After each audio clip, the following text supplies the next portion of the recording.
नमस्कार दोस्तों, स्वागत है आपका स्टडी फॉर सिविल सर्विसेज में। देखिए, स्टडी फॉर सिविल सर्विसेज के छात्र हैं तो ये वाला टेलीग्राम जरूर ज्वाइन करके रखिए। यूट्यूब चैनल में हमारे साथ है तो भी ये वाला टेलीग्राम ज्वाइन करना बहुत ज्यादा जरूरी है। सारे नोटिफिकेशन, सारे अपडेट, सारे मोस्ट इंपोर्टेंट पिक्स, सारा रिवीजन सब कुछ यहाँ पे बताया जाता है। देखिए, ये हमारा एससीएस डेली क्विज चैनल है, इसमें डेली क्विज होती है, बिल्कुल फ्री में, इसको जरूर ज्वाइन कर लीजिएगा।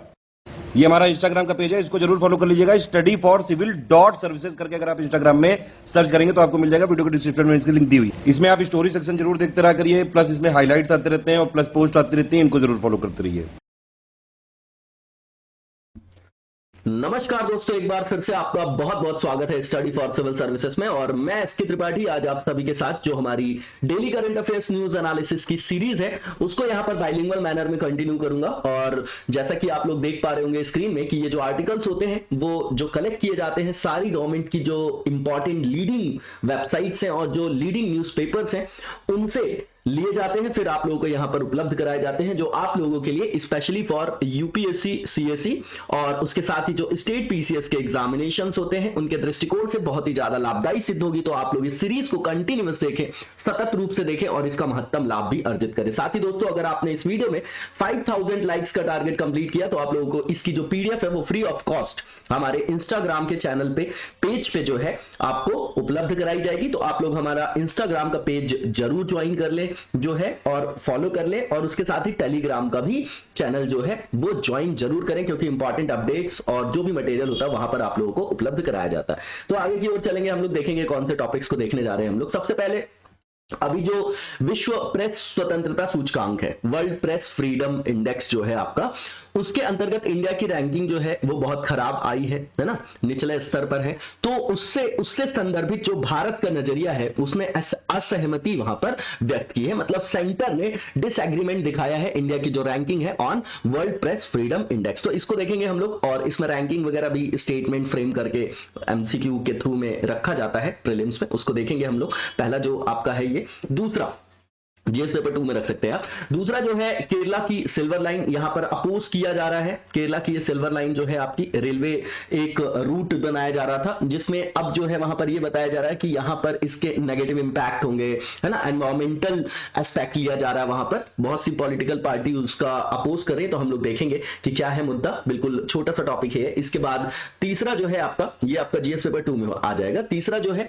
Use of drone in pesticide application. आप समझिएगा, एग्रीकल्चर का भी पार्ट है और साइंस एंड टेक है ये आपका, तो थर्ड पेपर में रख सकते हैं। अब ड्रोन का मतलब क्या, ऐसे दुर्गम क्षेत्र जहां पर मानव की जो एक्सेसिबिलिटी है ह्यूमंस की वो क्या हो जाती है, कठिन हो जाती है, तो वहां पर ड्रोन का इस्तेमाल करते हैं, जो मानव रहित एक तरीके का क्या है, प्लेन है ना, तो उसके थ्रू जो है वहां पर एक्सेसिबिलिटी बनाई जाती है ना, तो उसका यूज अब पेस्टिसाइड वगैरह में किया जा रहा है। बोला जा रहा है कि कृषि के क्षेत्र में ये क्रांति ला सकती है और किसानों को ये लाभ प्रदान कर सकती है, कॉस्ट इफेक्टिव भी हो जाएंगी ये चीजें और प्रोडक्टिविटी भी बढ़ जाएगी। तो ये देखेंगे हम लोग। उसके बाद जो नेक्स्ट है यहाँ पर उड़ान स्कीम जो 2016 में लाई गई थी, क्षेत्रीय जो संपर्क है जो विमानन के क्षेत्र में है ना, जो आपका ट्रांसपोर्टेशन है बाय एयर है ना, तो वहां पर क्या है, उसको वाइबल बनाने के लिए, रीजनल कनेक्टिविटी को बढ़ाने के लिए है ना, उड़ान स्कीम लाई गई थी। अब इसके अंतर्गत कुछ प्रॉब्लम्स यहां पर डिस्कस की जा रही हैं, तो इंफ्रास्ट्रक्चर के अंतर्गत आएगा, जीएस पेपर 3 में रख सकते हैं। उसके बाद ये जेम्स वेब स्पेस टेलीस्कोप है, इसको हमने पहले भी कवर किया है और ये जो है फिर से आज न्यूज में है, इसको देखेंगे। साइंस एंड टेक का है, जो बिग बैंग के बाद किस तरीके से हमारे यहाँ आकाश गंगा का निर्माण हुआ है, किस तरीके से स्टार का फॉर्मेशन हुआ है, किस तरीके से ग्रह बनाया, तो सारी जानकारियों के संदर्भ में ये आपका टेलीस्कोप है ना। इसका जो है संकेंद्रण जो है, इसका जो फोकस है वो वहां पर, इसको देखेंगे हम लोग। तो आज का जो दिन है ये उपभोक्ता दिवस के रूप में जाना जाता है, नेशनल कंज्यूमर राइट्स डे है, राष्ट्रीय उपभोक्ता दिवस है ना। और जो कंज्यूमर प्रोटेक्शन एक्ट भी आपने देखा होगा 1986 वाला, जिसको अमेंडमेंट भी किया गया, बताइएगा अमेंडमेंट के दौरान जो है उसमें क्या क्या प्रावधान ऐड किए गए हैं, है ना। तो ये जो है आपका राष्ट्रीय उपभोक्ता दिवस के रूप में मनाया जाता है। इसके बाद जो पहला टॉपिक है हमारा जीएस पेपर 2 से लिंक होगा ये आपका। तो यहां पर जो पहले तो हमको जानने की जरूरत है कि ये जो आपकी रिपोर्ट है वो प्रिपेयर कौन करता है, वर्ल्ड प्रेस फ्रीडम इंडेक्स, और इंडिया की रैंकिंग क्या है। तो ये प्रिपेयर किया जाता है media watchdog reporters without borders के द्वारा। तो जो उन्होंने रैंकिंग दी है इंडिया की, है ना, तो वो बहुत निचले पायदान पे रखा है भारत को, तो उससे डिसएग्रीमेंट हमारे केंद्र ने किया है। तो यहां पर जो गवर्नमेंट ने क्लेम किया है, उन्होंने बोला ये रिपोर्ट जो है वो बेस्ड है स्मॉल सैंपल साइज। इसका मतलब क्या हो गया कि जैसे मान लीजिए हम सेंसस के लिए, या मान लीजिए कि जो हमारे यहाँ एनएफएचएस नेशनल जो फैमिली हेल्थ सर्वे होता है, इसमें क्या करते हैं, हम घर घर जाते हैं, आंकड़े लेते हैं। तो जितने ज्यादा लोगों से हम इंटरेक्शन करेंगे, जितने ज्यादा लोगों के बारे में जानकारी होगी, उतना सैंपल साइज बड़ा होगा। तो इन्होंने बोला कि भैया आपने सैंपल साइज स्मॉल लिया, हमारी सरकार बोल रही, एंड गेव लिटिल और no importance to the fundamentals of democracy. ये आपका क्या है, कीवर्ड है कि भैया लोकतंत्र के जो आधारभूत मूल सिद्धांत है उनको यहां पर इंपॉर्टेंस नहीं दिया गया, उनको निग्लेक्ट किया गया, पहला पॉइंट। दूसरा, जो हमारे मंत्री हैं मिनिस्टर ऑफ इंफॉर्मेशन जो ब्रॉडकास्टिंग के अनुराग ठाकुर जी, उन्होंने रिमार्क यहां पर दिया है और रिटर्न में रिप्लाई दिया है लोकसभा में, while responding to a question on India's low ranking on index. तो देखिए अब ये क्या है, हमको क्या रिवाइज करना है कि संसद में किस तरीके से जवाबदेहिता तय की जाती है। तो प्रश्न पूछने का अधिकार है ना, अब उसमें स्टार्ड अनस्टार्ड ये सब एक अलग चीजें हो गई है ना। बताइएगा आप कितने तरीके के प्रश्न होते हैं कमेंट बॉक्स में, और कमेंट जरूर किया करिए, क्योंकि दोनों तरफ से जब कम्युनिकेशन होता है तो मोटिवेशन मिलता है। और इतना तो कर ही सकते हैं हम लोग, इससे पता चलता है कि आप लोग भी एक्टिवली जो है चीजों को फॉलो कर रहे हैं, है ना। तो यहां पर जो है लोकसभा में एक जो उत्तर देते समय उन्होंने इस चीज को हाईलाइट किया है। द मीडिया वॉचडॉग जो है उसमें रिपोर्ट में जो दिसंबर में उन्होंने कहा है कि India was among the 5 most dangerous Nations in terms of journalist killed across the world this year. तो मतलब भैया उनका कहना यह है कि पूरे विश्व में जो सबसे खतरनाक 5 देश हैं, किस बिहाफ में, किस परिप्रेक्ष्य में, जो आपके जर्नलिस्ट हैं, पत्रकारों के संदर्भ में। तो जो मारे गए हैं पत्रकार सबसे ज्यादा, टॉप 5 जो कंट्रीज हैं, है ना, पूरे वर्ल्ड में टॉप 5 मतलब सबसे खतरनाक में, तो उनमें से भारत एक है। तो यूनियन मिनिस्टर से ये पूछा गया था कि मतलब the union minister was asked if the government had identified the reason behind India's low ranking and if any corrective measure were taken। तो भैया उसी संदर्भ में जो है इन्होंने उत्तर दिया है कि क्या कोई आपने सुधारात्मक उपाय किया है, क्योंकि लोकतंत्र का चौथा जो 4th आपका पिलर होता है वो क्या बोला जाता है, प्रेस को बोला जाता है। क्यों? क्योंकि ये आपकी क्या है, लोकतंत्र में जो लोगों के मत को रखना सबसे महत्वपूर्ण है, जिसको हम फ्रीडम ऑफ स्पीच और एक्सप्रेशन बोलते हैं। हालांकि उसमें रीजनेबल रिस्ट्रिक्शंस है। बताइएगा कौन सा आर्टिकल है ये आपका, ये आर्टिकल 19 के अंतर्गत कौन सा सब क्लॉज है वो बताइएगा आप, ठीक है ना। अब अगर जैसे हमारे कॉलोनियल एरा में वर्नाकुलर प्रेस एक्ट आ गया, क्यों लाया जाता था ऐसा कि भैया जो आपकी बातें हैं आप सामने रख ही नहीं पाओगे, तो समस्याओं को रख ही नहीं पाओगे, तो जो करना होगा सरकार को वो करेगी निरंकुशता के आधार पर, है ना। तो वही चीजें हैं यहां पर कि भैया अगर ऐसा कुछ यहां पर दिक्कत हो रही है, प्रॉब्लम हो रही है, हमारे यहां हमारी रैंकिंग नीचे आ रही है, तो उसके लिए आपने क्या सुधारात्मक उपाय किए, उसी के संदर्भ में उन्होंने वहां पर उत्तर दिया है। अब यहां पर जो इंडेक्स है 2021 का वर्ल्ड प्रेस फ्रीडम इंडेक्स, उसके बारे में बताया जा रहा है कि यहां पर रिपोर्टर्स विदाउट बॉर्डर्स ने कहा था इंडिया की जो रैंकिंग है वो 142 है आउट ऑफ 180। ये इंपॉर्टेंट हो गया हमारे लिए, एक सेंटेंस जो है, एक जो है आपका फ्रेम किया जा सकता है ये, है ना। तो ये जो है आपका एमसीक्यू में, तो रैंकिंग हमको पता होना चाहिए। उसके बाद इसमें बोला गया है it had added that the nation was classified, Bharat को वर्गीकृत किया गया है बैड फॉर जर्नलिज्म के रूप में, है ना, खराब राष्ट्र के रूप में। उसके बाद नॉर्वे ने टॉप किया है लगातार 5वें साल, और रिपोर्ट में लेबल्ड किया गया है 132 कंट्रीज को एज वेरी बैड और प्रॉब्लमेटिक, मतलब 132 180 में से, है ना। आप देखिए ये। इसके बाद यहां पर यह भी कहा गया है कि it stated that the pandemic was used as means to deny journalists access and promote government sponsored propaganda regarding the कोविड-19 आउटब्रेक। तो बोल रहे हैं कि कोविड-19 का भी जो है इसके प्रकोप के बारे में सरकार के द्वारा जो भी प्रायोजित प्रचार उसको बढ़ावा देने के लिए उनका यूज किया गया और उनको जो है वंचितता के आयाम में रखा गया। नॉर्मल सा पॉइंट है, इतना इंपॉर्टेंट नहीं। अब यहां पर रैंकिंग बताई जा रही साउथ ईस्ट एशिया के हिसाब से, तो साउथ एशिया में बता रहे नेपाल जो है 106 है उसकी रैंकिंग, श्रीलंका 127 है, म्यांमार 140 है, पाकिस्तान 145 है, बांग्लादेश 152 है और चाइना जो है 177 है, यूएस 44 पे है, ठीक है। और ये जो पब्लिश की जाती है रिपोर्ट वो एनुअली की जाती है, कब से की जा रही है, 2002 से, रिपोर्टर्स विदाउट बॉर्डर्स के द्वारा, ठीक है। और 180 देशों के अंतर्गत मीडिया की स्वतंत्रता के स्तर का मापन यहां पर किया जाता है। बिल्कुल कंटेक्चुअल टॉपिक था ये आपका। इसके बाद नेक्स्ट जो टॉपिक है हमारा, केरला में सिल्वर लाइन, इसके खिलाफ प्रोटेस्ट हो रहा है। तो प्रोटेस्ट हो रहा है पूरे केरला में, है ना। जो ये आपका है क्या, ये जानने की जरूरत है। तो semi high speed railway project है, ठीक है ये, और जो क्या करेगा, that envisages trains running at 200 kilometre per hour between the states northern and southern end. ये तो क्या हो गया, कंटेक्स्ट हो गया। अब सिल्वर लाइन प्रोजेक्ट क्या है ये जानने की जरूरत है, किलोमीटर वगैरह याद नहीं करना है हमको।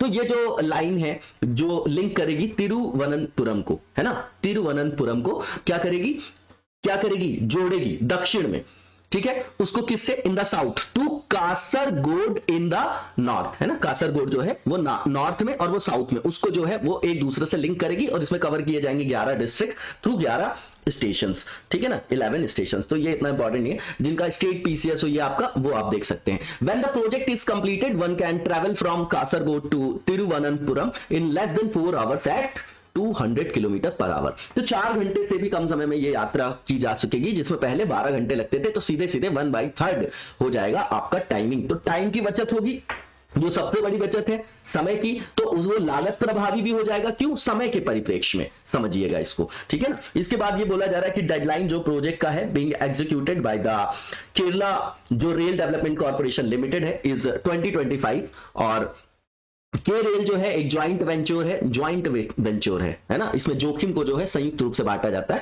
Between the Kerala government and the union ministry of railway is created to execute big railway projects. अब ये जो प्रोजेक्ट है इसका एस्टिमेशन जो कॉस्ट है, एस्टिमेटेड कॉस्ट 63,940 करोड़ है, is build as one of the biggest infrastructure plan, मतलब जो सबसे बड़े इंफ्रास्ट्रक्चर प्लान है उनमें से एक है, बीइंग पुश्ड बाय द जो आपकी कौन सी सरकार है, पिनराई विजयन सरकार के द्वारा। अब इसमें ये प्रोजेक्ट की जरूरत क्यों थी ये बताया जा रहा है। तो अर्बन पॉलिसी एक्सपर्ट ऐसा बताते हैं, हैव लॉन्ग बीन आर्गुइंग, वो आर्ग्यू कर रहे थे दैट द एग्जिस्टिंग रेलवे जो आपका इंफ्रास्ट्रक्चर है जो अभी अस्तित्व में है in Kerala can not meet the demands of the future. तो भविष्य की मांगों को पूरा नहीं कर रहा है, इसलिए इस तरीके के रेलवे बुनियादी ढांचे की आवश्यकता है। उसके बाद most trains run at an average speed जो है 45 किलोमीटर पर आवर है, due to a lot of curves and bends on the existing stretch. तो जो आपका अभी रूट है उसमें बहुत सारे कर्व है ना, बहुत ज्यादा वक्रता है, मोड़ है, तो उसके कारण जो है स्पीड कम होती है, तो 45 किलोमीटर पर घंटे की औसत गति से चलती है, तो उससे क्या होता है, टाइम ज्यादा लगता है ना। तो उसको बचाने के लिए जो है इस तरीके की नवीन आधारभूत अवसंरचना रेलवे के अंतर्गत लाने की आवश्यकता है, ऐसा बोला जा रहा है। ये डायग्रामेटिक रिप्रेजेंटेशन आप लोग देख जाइएगा। इसके बाद जो नेक्स्ट यहाँ पे पॉइंट है कि गवर्नमेंट ने क्लेम किया है कि ये जो सिल्वर लाइन project है can take a significant load of traffic off the existing stretch and make travel faster for commuters, which in turn will reduce congestion on roads and help reduce accident। तो ये एक तर्क दिया जा रहा है कि भैया अगर इस तरीके का रेलवे रूट बन जाएगा तो वहां एक तो टाइम की बचत होगी, दूसरी चीज जो ट्रैफिक है वो भी डाइवर्ट होगा, सड़कों से हटेगा, जिसमें बहुत ज्यादा आपका ट्रैफिक है, तो उससे एक्सीडेंट की जो आपकी घटनाएं होती हैं, दुर्घटनाएं होती हैं जो आपकी, उसमें भी कमी आएगी, उसको कम करने में मदद मिलेगी। उसके बाद गवर्नमेंट ने क्लेम किया कि ये लाइन जो है वो आपका रिड्यूस करेगा ग्रीन हाउस गैस एमिशंस को, हेल्प करेगा एक्सपेंशन में जो आपका रोरो सर्विसेज होती हैं, प्रोड्यूस करेगा एम्प्लॉयमेंट, बिल्कुल सही बात है, नया इंफ्रास्ट्रक्चर आता है, नया अगर कोई रूट बनेगा तो वहां पर रोजगार सृजन होंगे, उसके बाद उसकी जो है उपलब्धता होगी तो लोगों की आय बढ़ेगी, इंटीग्रेट होंगे यहां से airports and IT corridors and enable faster development of cities it passes through. तो जिस जगह से ये निकलेगा वहां का जो है डेवलपमेंट भी जो है वो बढ़ जाएगा। इंफ्रास्ट्रक्चर में इसीलिए इन्वेस्ट किया जाता है, उससे जो है पूरे के पूरे इकोनॉमी में जो है ग्रोथ देखने को मिलती है।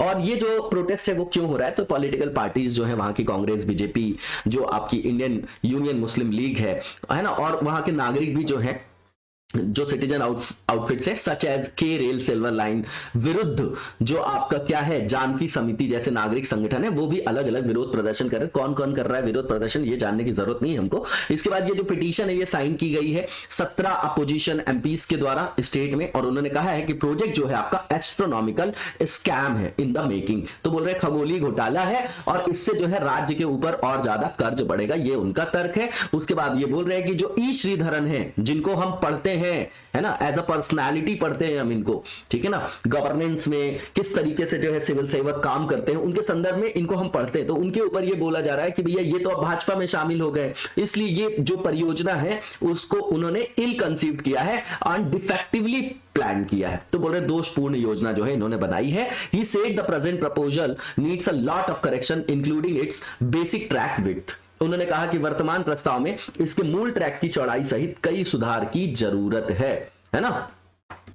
तो मतलब आप समझ रहे हैं कि अगर इतनी बड़ी पर्सनालिटी अगर किसी चीज को क्रिटिसाइज करती है तो जनता का ध्यान वहां पर जाना बिल्कुल क्या है, बिल्कुल लाजमी है। तो वही बोला जा रहा है कि उन्होंने जो ई श्रीधरन है उन्होंने बीजेपी ज्वाइन कर लिया, उन्होंने बोला है कि ये भैया गलत है, ये गलत कल्पना है, गलत प्लानिंग है ना, ये जो है डिफेक्टिवली प्लान की गई है, ठीक है। तो इसमें कई सारे जो है आपके सुधार की आवश्यकता है ना, जिसमें इंक्लूड कर रहे हैं वो उसके बेसिक ट्रैक के विड्थ की भी, है ना। तो नॉर्मल से चीजें ये स्टेटमेंट याद नहीं करना है हमको। इसके बाद जो नेक्स्ट हमारा टॉपिक है आज का, वो जीएस पेपर 3 से है। ड्रोन का यूज किया जाएगा अब पेस्टिसाइड्स के एप्लीकेशन में, कीटनाशक के अनुप्रयोग में। तो यूनियन एग्रीकल्चर मिनिस्टर जो नरेंद्र सिंह तोमर है, उन्होंने रिलीज किया है अभी स्टैंडर्ड ऑपरेटिंग प्रोसीजर।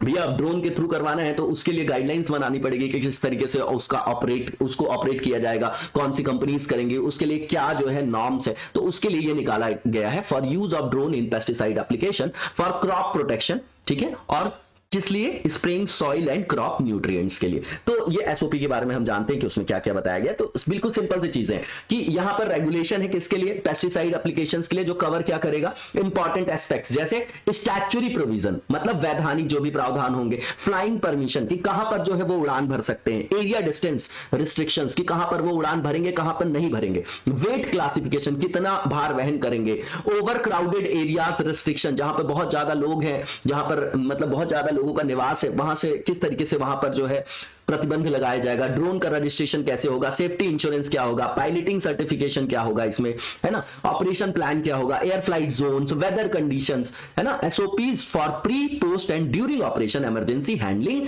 प्लान।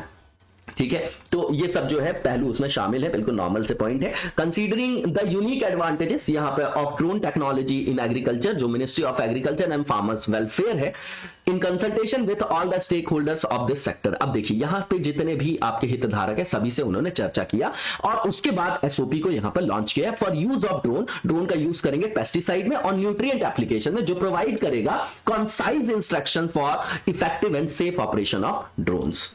ठीक है, इसके बाद यहां पर हमारे मंत्री जी ने यह भी बोला है कि दैट द फॉर्मेशन ऑफ एफपीओस, ये बहुत इंपॉर्टेंट है, बताइएगा ये क्या है आपका, ठीक है ना, ये जो फार्मर प्रोड्यूसर ऑर्गेनाइजेशन है, बार बार इसका नाम सुनते होंगे आप लोग, एंड द एग्रीकल्चर इंफ्रास्ट्रक्चर जो फंड है will bring about a revolution in the lives of small farmers. तो यहां पर ये कहना है इनका मंत्री जी का कि भैया ये जो है इसके गठन से छोटे किसानों के जीवन में क्रांति आएगी, सीधी बात है, लागत प्रभावी हो जाएगा, है ना, एक्सेसिबिलिटी बढ़ जाएगी, तो इन सब चीजों से जो है प्रोडक्टिविटी बढ़ेगी, तो जो किसान है उसकी आय में भी बढ़ोतरी होगी। मिनिस्टर्स ने, हमारे मंत्री ने ये भी जो है इन्फॉर्म किया है that the drones were used for the first time, मतलब पहली बार ड्रोन का यूज किया जाएगा in warding of the locust attack in various state of the country. तो जो पहली बार यूज किया गया विभिन्न राज्यों में जो टिड्डियों का हमला होता है उसको रोकने के लिए, ठीक है, तो ये जो है स्टेटमेंट बनाया जा सकता है। इसके बाद जो नेक्स्ट चीज है कि ड्रोन का सिग्निफिकेंस क्या है, तो पहली चीज ये कि ऐसा समझिए जो रिमोट एरियाज, जो हिली एरिया, जो इनएक्सेसिबल, मतलब जो दुर्गम क्षेत्र होते हैं वहां पर जो है पहुंच को सुनिश्चित करता है ड्रोन, ठीक है ना, क्योंकि अनमैन्ड एरियल व्हीकल है ये, commonly known as drone, have great potential to revolutionise Indian agriculture and ensure country's food security. इसके बाद जो नेशनल ड्रोन पॉलिसी उसको नोटिफाई भी किया गया और जो ड्रोन रूल्स है 2021 के have been made significantly easier for people and companies in the country to now own and operate drones. तो भैया जो नॉर्म्स थे, जो मानक थे, स्टैंडर्ड थे, उनको क्या किया गया है, उनको जो है सिंक्रोनाइज किया गया है, सरलीकरण किया गया है उसका, ताकि लोग जो है और कंपनीज जो है इस फील्ड में आगे आए। द रिक्विजिट जो आपका लिखा हुआ है, रिक्विजिट लिखा गया है, मतलब पूर्व निर्धारित जो आपकी शर्तें होती हैं, जो फीस है for permission have also been reduced to nominal levels. तो सीधी बात है वहां पर जो अनुमानित जो अनुमतियां होती हैं उसके लिए, जो इनको मान लीजिए परमिशन देना है तो उसके लिए कुछ फीस होगी, तो उसको भी नाम मात्र के स्तर तक घटा दिया गया, मतलब उस पर भी कमी की गई कि ज्यादा से ज्यादा लोग वहां पर आए, है ना। ड्रोन्स जो है are well equipped with many features, इसमें बहुत सारे फीचर्स हैं जैसे मल्टी स्पेक्ट्रल और फोटो कैमरास, तो सर्विलियंस के लिए यूज में आ सकता है ये, निगरानी के लिए, and can be used in many areas of agriculture sector such as monitoring crops, वही मैंने बताया, स्ट्रेस, प्लांट ग्रोथ कैसी हो रही है उसको भी देखा जा सकता है, प्रिडिक्ट किया जा सकता है, यील्ड को डिलीवर किया जा सकता है, जैसे हर्बिसाइड्स है, फर्टिलाइजर है और वाटर वगैरह, तो सारी चीजों का यूज इसके द्वारा किया जा सकता है। यह तकनीकी का उपयोग है आपका कृषिगत क्षेत्र में। तो ड्रोन का यूज किया जा सकता है ऐसे भी एरिया में, can be use for assessing the health of any vegetation और क्रॉप, सीधी बात है, फील्ड एरियाज जो है inflicted by weeds, infections and pest and based on this assessment the exact amount of chemical needed to fight these infestations can be applied thereby optimizing the overall cost for the farmer। अब देखिए समझिएगा कि मान लीजिए हम वहां पर निगरानी कर रहे हैं, हमको लगा कि इस फसल में कोई खराबी आ गई, उसमें कोई खरपतवार है, कोई संक्रमण हो रहा है, कीटों से प्रभावित क्षेत्र, तो हम उसका असेसमेंट कर लेंगे। जब हम असेसमेंट कर लेंगे तो उससे निपटने के लिए क्या आयाम हमको अपनाना है, क्या जो सटीक मात्रा में आवश्यक रसायनों का उपयोग करना उसको हम समझ जाएंगे, तो हम उसका उपयोग करेंगे और इससे क्या होगा, किसानों की कुल लागत में कमी आएगी और प्रोडक्टिविटी में इनहैंसमेंट होगा, वहां पर है ना, उत्पादकता में वृद्धि होगी। बिल्कुल सिंपल सी चीज है। इसके बाद ड्रोन प्लांटिंग सिस्टम जो है have also been developed by many startups, बहुत सारे स्टार्टअप्स जो है इस फील्ड में आ रहे हैं जो अलाउ कर रहे हैं ड्रोन्स को to shoot pods their seeds and spray vital nutrients into the soil. उसके कारण क्या हो रहा है, ये जो टेक्नोलॉजी है इंक्रीज करेगी कंसिस्टेंसी और इफिशियंसी क्रॉप मैनेजमेंट में, फसल के प्रबंधन में, बिसाइड्स रिड्यूसिंग द कॉस्ट, जो मैंने आपको बताया लागत प्रभावी भी हो जाएगा और यहां से फसल प्रबंधन जो है उपयुक्त आयाम पर किया जा सकेगा। The farmers face many problems, बहुत सारी प्रॉब्लम्स होती किसानों को, जैसे अनअवेलेबिलिटी और हाई कॉस्ट ऑफ लेबर्स, ऐसे क्षेत्रों में है ना अनुपलब्धता होती है लेबरर्स वगैरह की। हेल्थ प्रॉब्लम होती है bye coming in contact with chemicals, जैसे फर्टिलाइजर है, पेस्टिसाइड्स, तो ये जब मानव यूज करते हैं और वहां पर सुरक्षा के आयामों को नहीं वो नजरअंदाज करते हैं तो उनको कई तरीके की जो है बीमारियां हो जाती हैं। आप तो देख ही रहे होंगे पंजाब हरियाणा में कार्सिनोजेनिक जो आपके डिसीज है वो बहुत ज्यादा जो है वहां पर प्रिवेलेंट है। While applying them in the field, bite by insects और एनिमल्स, जैसे मान लीजिए कोई इंसेक्ट ने काट लिया, किसी एनिमल के द्वारा भी वहां पर काटे जाने का खतरा रहता है तो उससे भी बच पाएंगे। इस कंटेक्स्ट में ड्रोन हेल्प करेगा फार्मर्स को इन सबको अवॉइड करने में जो ये आपकी ट्रबल्स हैं, है ना। और इसके अलावा ये भी बोला जा रहा है कि इसके संदर्भ में यहां पर हरित एक आयाम दे रहे हैं कि ग्रीन टेक्नोलॉजी, मतलब these troubles in conjunction with the benefits of being a green technology. Use of drone in agriculture में also give ample opportunity to provide employment in people in rural areas. तो इसके द्वारा क्या होगा कि कृषि में जो है आपको लोगों को रोजगार के भी पर्याप्त अवसर प्राप्त हो सकते हैं, ठीक है ना। तो जो आपके इसके द्वारा एक ग्रीन टेक्नोलॉजी का भी एंगल दे दिया इन्होंने, है ना, ठीक है। इसके बाद आगे की ओर चलेंगे हम लोग और नेक्स्ट जो हमारा आर्टिकल है ये उड़ान जो स्कीम थी उसके संदर्भ में क्या प्रॉब्लम है ये डिस्कस किया जा रहा है, पेपर 3 में है ये आपका। तो सो फार जो हमारा AAI है, एयरपोर्ट अथॉरिटी ऑफ इंडिया, उसने अवार्ड किया 948 रूट्स को उड़ान स्कीम के अंतर्गत, जिसमें 403 रूट्स जो हैं have taken off that connect 65 airports and 8 जो हेलीपोर्ट्स है। However some of the routes launched have discontinue. तो ये इतने जो रूट्स की बात कर रहे हैं कि इनको जोड़ा गया है लेकिन लॉन्च किए गए कुछ मार्गों को बंद किया गया है। तो अब रीजन बता रहे हैं इसके पीछे क्या है। तो पहली चीज यहां पर फेल्योर देखा गया है टू सेटअप एयरपोर्ट्स बनाने के लिए due to lack of availability of land. तो भैया लैंड की जो है अवेलेबिलिटी कम है, उपलब्धता कम है, उसके कारण ये लैक कर रहा है आपका। पहली चीज उसके कारण बंद करना पड़ा बहुत सारे जो रूट्स है। एयरलाइन फाइंडिंग्स जो है आपका the routes difficult to sustain and adverse impact of the कोविड-19 पैंडेमिक, ठीक है। तो महामारी जो है कोविड-19 उसके प्रतिकूल प्रभाव के कारण भी है ये आपका, है ना, इसलिए भी ये आपका देखा गया। उसके बाद पुअर फाइनेंशियल हेल्थ है of many smaller regional carriers have been a bane for the scheme. तो खराब वित्तीय स्थिति भी जो है ये क्षेत्रीय वाहकों के लिए एक जो है ऋणात्मक प्रभाव के ऋणात्मक आयाम के रूप में वहां पर विद्यमान रही है। नॉर्मल सी चीज है। अब की पॉइंट्स देखेंगे हम लोग। हमको उड़ान स्कीम के बारे में जानना जरूरी है। ये लॉन्च की गई थी रीजनल कनेक्टिविटी को एंश्योर करने के लिए। ये मिनिस्ट्री ऑफ सिविल एविएशन के अंतर्गत आएगा, 2016 में किया गया था। इसका ऑब्जेक्टिव क्या था कि भैया वहनीय बना दो, अफोर्डेबल बना दो। किसको? हवाई यात्रा को, ट्रांसपोर्टेशन को, ठीक है ना, बाय एयर।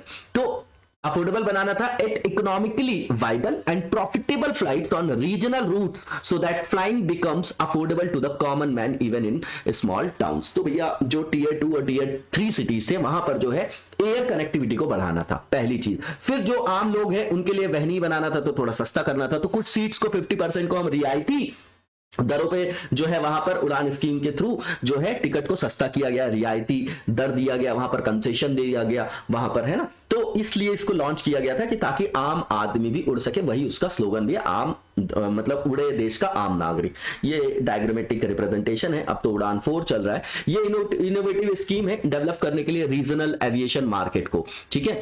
क्योंकि हमारे यहाँ दरअसल जो इसका उपयोग किया जा रहा था हवाई मार्ग का वो बहुत कम किया जा रहा था। टियर 1 सिटीज, मेट्रो सिटी, लेकिन छोटे शहरों के लोग जो है इसको यूज नहीं करते थे क्योंकि वाइबल नहीं था, बहुत ज्यादा महंगा था। इसलिए उसको वाइबल बनाने की कोशिश की गई। ये जो स्कीम है वो आपकी प्रोवाइड करेगी कनेक्टिविटी किस जगह में? जो अनसर्व्ड है और अंडर सर्व्ड है। एयरपोर्ट्स जो है आपके कंट्री में through the revival of existing air strips and airports. तो जो आपके हवाई अड्डे हैं ऐसे जहां पर बहुत कम सेवा है ना, सेवा क्षेत्र में मतलब असेवित, जहां पर जो है ये सर्विसेज बहुत कम है या अंडर सर्व्ड एरिया है, तो वहां पर कनेक्टिविटी प्रदान करने के लिए इसकी परिकल्पना की गई थी कि वहां पर जो आपके एयरपोर्ट्स वगैरह हैं, हेलीपैड्स वगैरह हैं, उनका पुनरुद्धार किया जाएगा और उनको रिवाइव किया जाएगा। और ये योजना नेक्स्ट 10 ईयर्स के लिए परिचालित की गई। ये जो है आपकी जानी जाती है, it is also known as the regional connectivity scheme. बिल्कुल वही है कीवर्ड। और जो आपका क्या करेगा, इंप्रूव एयर कनेक्टिविटी को मैंने पहले ही बताया टीयर 2 और टीयर 3 सिटीज में, किसके through, revival of unused and under used airports. इस स्कीम के अंतर्गत जब लगभग जो आधी सीट्स होती हैं उनको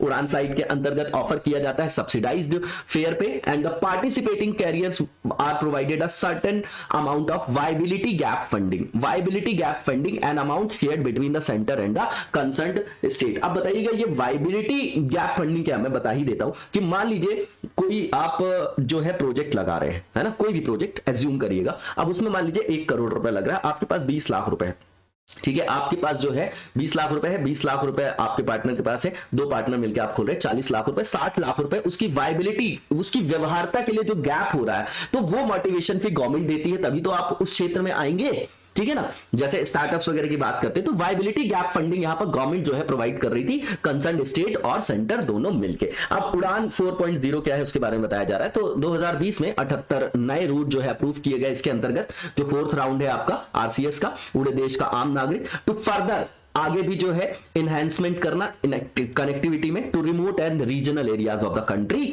और उड़ान 4 जो है the operation of helicopters and sea planes is also been incorporated. तो इसमें सी प्लेन को भी और हेलीकॉप्टर्स को भी इसके उसके संचालन को सम्मिलित किया गया है, संपृक्त किया गया है, एम्बेडेड किया गया है इसमें। इसके बाद आगे की ओर चलेंगे और जो नेक्स्ट हमारा आर्टिकल, इसको पहले भी कवर किया हमने, साइंस एंड टेक से रिलेटेड है, बहुत इंपॉर्टेंट है, लेकिन इसमें से प्रीलिम से ही क्वेश्चन बन सकता है, मेन से ही पूछेगा तो बिल्कुल कंटेक्चुअल चीज है इसमें, है ना। तो साइंस टेक के जो मेंस में भी क्वेश्चन आते हैं आपके, उसमें बिल्कुल कॉन्क्रीट पॉइंट लिखने होते हैं, ठीक है ना, ज्यादा एनालिसिस का स्कोप नहीं होता उसमें। कंटेक्स्ट क्या है कि नासा ने अभी अनाउंस किया है, लॉन्च करेगा वो आपका जेम्स वेब टेलीस्कोप जो है आपका स्पेस टेलीस्कोप दिसंबर 24 को। अब इसके बारे में जानने की जरूरत है, तो ये भैया किसके द्वारा डेवलप किया गया है ये जानने की जरूरत है सबसे पहले। तो एक तो नासा है इसमें, और दूसरा यूरोपियन स्पेस एजेंसी है, और उसके अलावा कनाडियन स्पेस एजेंसी, ये याद रखिएगा, स्टेटमेंट जो है फ्रेम किया जा सकता है। वेब जो है आपका वर्ल्ड का प्रीमियर स्पेस साइंस ऑब्जर्वेटरी है, ये याद रखिएगा है क्या, तो प्रीमियर स्पेस साइंस ऑब्जर्वेटरी है। ये विल सक्सीड द हबल। अब ये हबल था पहले टेलीस्कोप, उसका उन्नत संस्करण है, तो उसको सक्सीड करेगा ये टेलीस्कोप। नासा फ्लैगशिप टेलीस्कोप है आपका, that has been in service for more than 3 decades now, ठीक है, ठीक बात है।